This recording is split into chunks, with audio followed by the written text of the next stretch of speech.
I, 23 recently got engaged and broke my engagement off in a span of 2 weeks. My fiancée Riley, 23 hooked up with my older brother Adam, 27 on the night after our engagement, and my disgusting brother tried to rub it in my face to make me feel bad. Riley and I had been together for almost 3 years, but she threw it all away for my brother.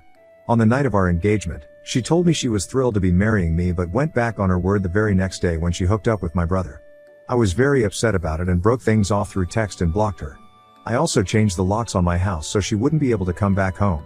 Riley and I had been living together for the past year and it had been going really well. So I thought that it was the right time to propose. I never thought that she would end up betraying me for Adam, of all people, because she knows that he and I have an intense rivalry and don't get along at all. My dad passed away when I was a baby in an accident and I barely have any memories of him. Adam had spent some time with him at least, but I have no recollection of what he was like. Adam never liked me, and growing up, he was my biggest enemy. He was always a bully, and my mother, being a single mom, didn't really have time to deal with our sibling rivalry because she had more important things on her mind. Like paying the bills and making sure there's food on the table every day. Our uncle, my dad's brother, visited a lot and tried to help out as much as he could. My mother kept in touch with my father's family even after his demise for their sake because they'd already lost their son. They didn't need to lose their grandkids too. My uncle was pretty much the only father figure I've ever known, and he still is my go-to person. For Adam, it was my mother. My mother didn't play favorites, but it was very apparent that if she had to pick one, it would be Adam. And that made our sibling rivalry even more intense because I wanted to be my mother's favorite as well. Unfortunately, I was always a bit of a loser growing up. I wasn't good at sports and I was mediocre at best when it came to academics. I was quite skinny and I didn't have any such talents that could set me apart. So I was always very insecure about basically everything, and that made it very difficult for me to talk to people, make friends, and be popular. I was a really introverted kid and mostly kept to myself. Adam was quite the opposite. He played sports and was great at it. He wasn't too bad academically either, and he had a very different physique from mine, big and sturdy, because of his athletics. Needless to say, being his little brother was even more embarrassing for me. Because even though nobody said it to my face, I knew that everybody was constantly comparing me with him and thinking that I was a loser in comparison. With time, I learned to live in his shadow and would just let him walk all over me. My self-esteem really took a hit in my childhood and I was never able to recover from it. Even until my last day of high school, I barely had any friends and nobody wanted to talk to me because I just came off as weird. Things only changed for me and started looking up when I graduated and moved to college.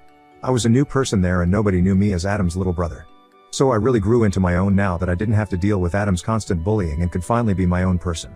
I know it sounds cheesy, but I'm so thankful that I was able to go to college out of state, where nobody knew me. Because I don't think I would have been the person that I am today, had it not been for that experience. And I have my uncle to thank for it because he was the one who paid for me to go to college. My mother had told me that she wouldn't be able to afford to send me to college so far away and wanted me to pick a location closer to home, within our city if possible.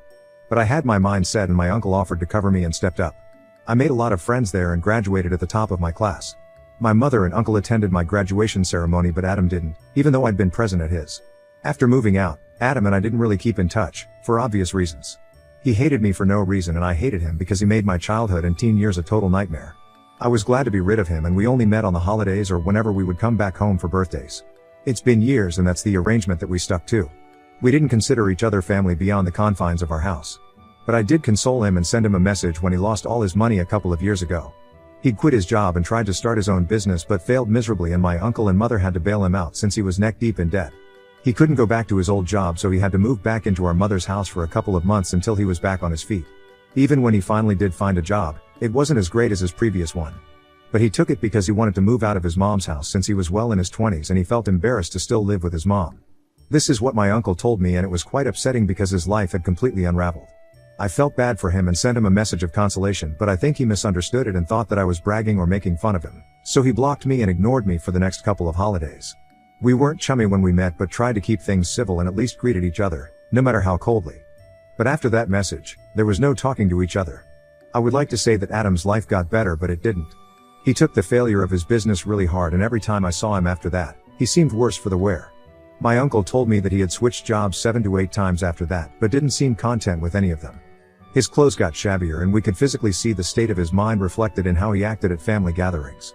He was always either drinking or quietly staring at nothing. I say this from the bottom of my heart, but it really made me feel bad for him when I saw him in that state.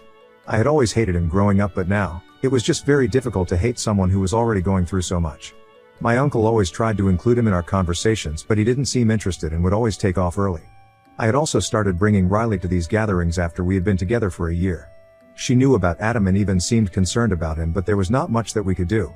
Fast forward to our engagement, which took place 2 weeks ago. Riley and I were at my uncle's house for his birthday dinner.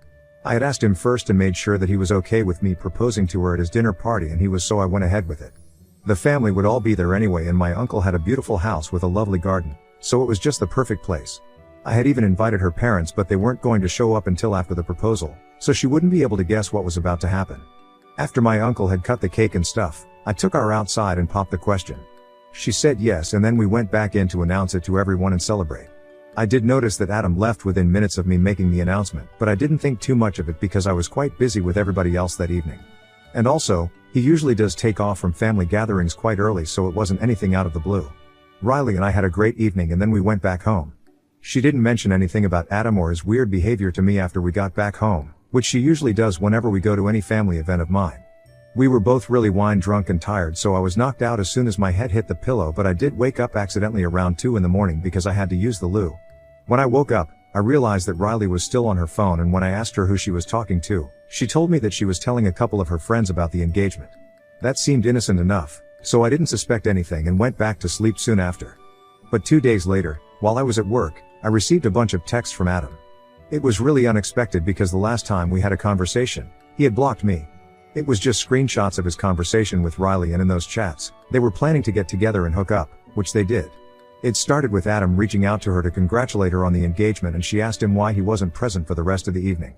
So he told her that he was just upset about a lot of things and wanted to get out of there while he could because he didn't want to intrude on my happiness. He talked about how we have never been friends and he felt like it was inappropriate for him to be present on such an occasion for me, so he left. He was making himself look like some sad little puppy who wasn't wanted, but the truth is that I really wouldn't have cared if he stayed for the evening. He only wanted Riley to sympathize with him so it would be easier for him to manipulate her. And that's exactly what happened. She started consoling him and told him that there was somebody out there for him. She also said that I was a great guy and I didn't mean to rub it in his face, so she apologized on our behalf if he felt bad about what happened. And Adam responded by saying that he would never be able to find someone like Riley, so he didn't see the point of even searching. That sly jerk started flirting with her and she flirted back in kind. And suddenly they were making plans to meet. And I know for a fact that she did go over to his house the night after our engagement because she'd told me that she was going to spend the night at her friend's place to tell her everything about the engagement. On top of that, Adam had also sent me pictures of Riley's clothes on his bed, and that was all that I needed to see. It was a sick and disgusting thing to do and it really caught me off guard, but I took the rest of the day off and went back home immediately after I received Adam's texts. I was sobbing uncontrollably, but even with tears in my eyes, I decided to get the lock changed and started packing whatever I could lay my hands on. Whatever I saw and knew that it belonged to Riley, I put it in a cardboard box, and once I was done, I placed it outside the door. By the time I was done with all of it, it was almost time for Riley to come home. I hadn't seen her since the previous night because she'd told me that she'd go to work directly from her friend's place. But of course, now I know that she went to work from Adam's house. I wanted to break up with her in person, but after a while, I decided that it wasn't worth it because she had cheated on me literally the day after I proposed and she promised to spend the rest of her life with me. I was very upset, so I decided to end it through text. I sent her a message saying that I knew that she had hooked up with Adam and I didn't want to be with her anymore. I told her that she disgusted me and said that all her stuff was right outside the door, so she could just grab the box and go because I didn't want to see her. If she had left anything at home, then she could come back later and collect it. I told her that we were over, then sent the message and blocked her. A few minutes after I sent that text, Riley was at my doorstep, knocking and begging me to let her in. She was devastated and I could hear it in her voice. She was begging me to give her a chance to explain herself and kept telling me that she knew she had made a huge mistake, but she just wanted me to hear her out. It went on for about half an hour and it was incredibly difficult for me to keep my calm and ignore it. But after she had tried everything, right from crying to manipulation and back to begging, she finally left. Just to be on the safe side, I still didn't open the door for about 1 hour after the begging stopped to make sure that she still wasn't waiting outside. Once I was sure she was gone, I ordered some takeout, had dinner, and then tried to go to sleep, but I was so upset that I couldn't bring myself to close my eyes. I wanted to do something big to get back at Adam and really teach him a lesson, but I couldn't think of anything. I kept brainstorming on my own for a while, and when nothing came to me, I decided to take the easiest way out and just forwarded those screenshots to everybody in the family saying this is what my dear brother Adam did to me. And then I turned my phone off and went to sleep. I honestly didn't have a plan in mind and I didn't even set forth any conditions to my relatives. So whatever they did, it was of their own volition and I had absolutely no part to play in it. Everybody in the family responded with sympathy and told me that they had blocked him and were going to cut him off from everywhere. Everybody was in shock after they got to know what Adam had done to me and reached out to console me, except for my mom. She didn't talk to me in the first couple of days after I sent everybody that message, but she visited me a few days later and she looked very upset. I knew that she wasn't going to sit and console me like the others. I was right because she had visited me to talk to me about my actions. She told me that she could understand that I was upset with Adam for whatever he did, and rightfully so, but even then, I should have refrained from publicizing the incident. Her reason was that Adam was already suffering so much because he was a grown man living hand to mouth with a failed business and no prospects in his love life either. He would have a few flings here and there, but there was nothing permanent, and it was especially sad because he was a really promising young man when he was younger. So nobody could have imagined that he would turn out to be so unsuccessful and sad. On the other hand, nobody could have expected me to be as successful as I am today. Be it in my line of work or my relationships, my mom believed that Adam did this out of jealousy, which I already knew. For context, I work in an architecture firm and have a high-paying job. I worked really hard to get where I am now, and if Adam had researched his business properly instead of rushing into it headfirst, then it wouldn't have failed and he wouldn't be earning less than half of what I make. But coming back to the point, while my mother was telling me all this, it almost felt like she was trying to justify what he did. So I interrupted her and asked her if she was actually trying to make it seem okay for Adam to hook up with my fiancée just the night after we got engaged simply because his life was sad and pathetic.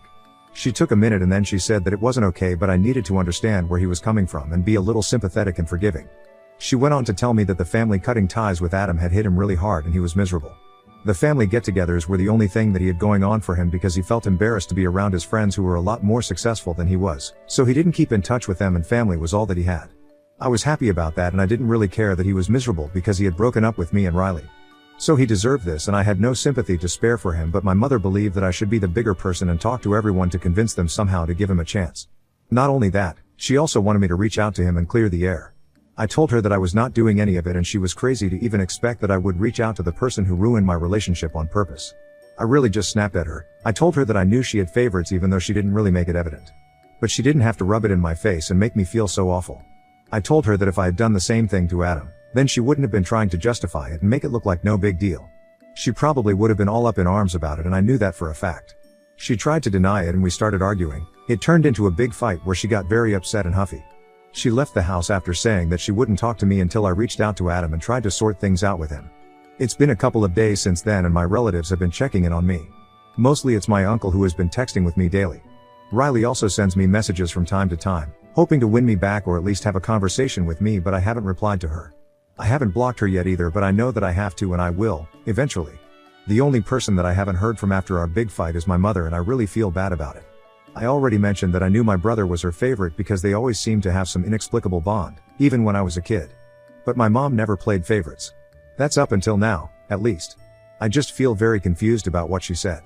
I am content with my life right now, and it's not like I'm depressed or whatever, but I do want my mother in my life, but I don't think I agree with her opinion on the whole Adam and Riley situation. So what do you guys think? Ida for sending my family proof of my brother and my fiancé cheating on me? Update 1. The people have spoken and the people have been heard. Thank you so much for all the comments on the original post and for reading through it so patiently. I'm glad that so many of you had great advice for me on what to do next and reassured me that I wasn't in the wrong, because my mother saying all that really made me feel that I was somehow out of line for what I did. But evidently, that's not the case, and I have no need to reach out to anybody. I also spoke to my uncle about what my mom said. I hadn't told anybody earlier because this was kind of personal and I didn't want to discuss this with other people, but my uncle is family and I felt considerably better after speaking to him. He told me that he had also noticed my mother always favored Adam over me. It wasn't always very obvious, but it was definitely there, and anybody with a brain could tell that she had a favorite, and it wasn't me. He told me that he really felt awful about what happened with me because he knew how strongly I felt for Riley, and yet she didn't think twice before hooking up with Adam, in spite of knowing about our relationship. It was upsetting, but there was not much that I could do, and I was honestly kind of okay since I like to think that I dodged a bullet there. I haven't moved on from her entirely, but I know I'll get there. That's really not what I'm worried about. However, my relationship with my mother is something that I don't want to lose. But if she acts like this and victimizes Adam, then I don't see a way for us to get along or reconcile. My uncle thinks that I should just give up on it. He said that he knows my mother, and he also knows that she isn't going to back down if she believes that she is right. He told me that I shouldn't hold out hope that she might come around and talk to me because it's quite unlikely, since she has been visiting Adam almost every day ever since our family cut him off. It hurt that she was still going out of her way to look after him, even though I was the one who actually lost a relationship because of him, and quite an important one at that. But I also understand that I can't help the situation, and it is what it is. That's something my uncle taught me, to just accept things and let it go, and I guess that's what I have to do. I tried arguing with my mother and making her see sense, but she wasn't interested in the truth. She was only interested in making sure that Adam had all the support that he needed. Fine by me, I guess. Update 2. So, it has been almost 2 weeks since I broke up with Riley, and she had been texting me almost every other day for about a week after we broke up. But then she just stopped, probably after she realized that begging me to take her back wasn't going to work. And I don't want to speak to her or hear her side of the story. I don't even know why she thought explaining her side would make it any better, because as far as I'm concerned, nothing excuses cheating, and that's just how it is. But she reached out to me yesterday and told me that she wanted to come by and collect some of the things that had been left behind. That's when I finally replied, because now, we were getting down to business instead of our conversations just her begging me to talk to her and me ignoring all those texts. I told her that she could come by today because I was taking a day off anyway, and might as well get this over with. So she dropped by around noon, and I could tell that she was really upset. She looked worse for the wear and didn't look me in the eye even once for the entire time that she was there.